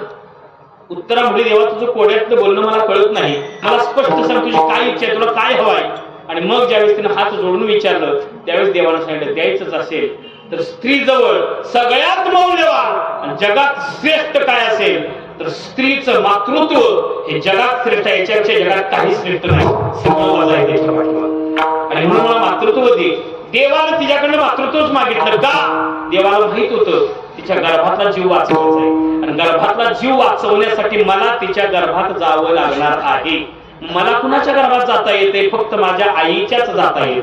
त्यासाठी तिनं माझी आईच व्हावं लागेल, म्हणून मातृत्व मागितलं. त्यावेळेस उत्तरेनं स्वतःचं मातृत्व भगवंताला बहाल केलं. त्या क्षणाला भगवान परमात्मा तिच्या गर्भामध्ये गेले. गर्भातल्या जीवाला हात जोडायला लावले, मान वाकवायला लावले, शरण जायला सांगितलं. ह्या जगाच्या पाठीवासा एकच जीव आहे, त्याला गर्भामध्ये भगवंतानं दर्शन दिलं, त्याचं नाव आहे परीक्षित राजा. आणि त्या परीक्षित राजाला भगवंतानं गर्भामध्ये दर्शन देऊन हात जोडायला लावले, शरण जायला सांगितलं. म्हणून त्या ब्रह्मास्त्राच्या तडाख्यातून तो परीक्षित राजा वाचला आणि जन्माला आला. आणि पुन्हा त्यानं कलीच्या तडाख्यातून हा धर्माचं रक्षण केलं, म्हणून आतापर्यंत हा धर्म चालू आहे. या कारण काय असेल तर उत्तरेने जीवन अर्पण केलेलं आहे भगवंताच्या चरणावर. तसं कसलाही प्रसंग येऊ दे, डगमगू नका, भगवंताच्या चरणावरती अर्पण करा. तुका मनी घालू तयावरी भात वाहू हा संसार देवापायी. देवाच्या पायावर अर्पण करा. तो भगवान परमात्मा आपल्या सर्व संकटाचं निवारण करणार तो एकटाच आहे. तोच का आपल्याला अंतकाळीचा सोयीला तुका म्हणे विठू धरा, याच्याशिवाय दुसरं कुणी आपल्या संग येणार नाही. आणि म्हणून त्या भगवान परमात्म्याची भक्ती करा, दास्यत्व करा आणि त्या परमात्म्याची सेवा करा. जीवन सुखी झाल्याशिवाय राज नाही. हेच ह्याच्यापेक्षा वेगळं काय? हीच थोर भक्ती आवडते देवा. संकल्पावी माया संसाराची ठेवी ज्ञान ते दैशेची राहावी. चित्ती असू द्यावे समाधान वाचवे, दुःखचे केवळ भोगणे ते फळ संचिताचे. ठेवी ज्ञान ते दैशेची राहावी, चित्ती असू द्यावे समाधान. तुका म्हणे घालू तयावरी भार वाहू हा संसार देवा पायी. ठेवी ज्ञान ते दैशेची राहावी, चित्ती असू द्यावी समाधान.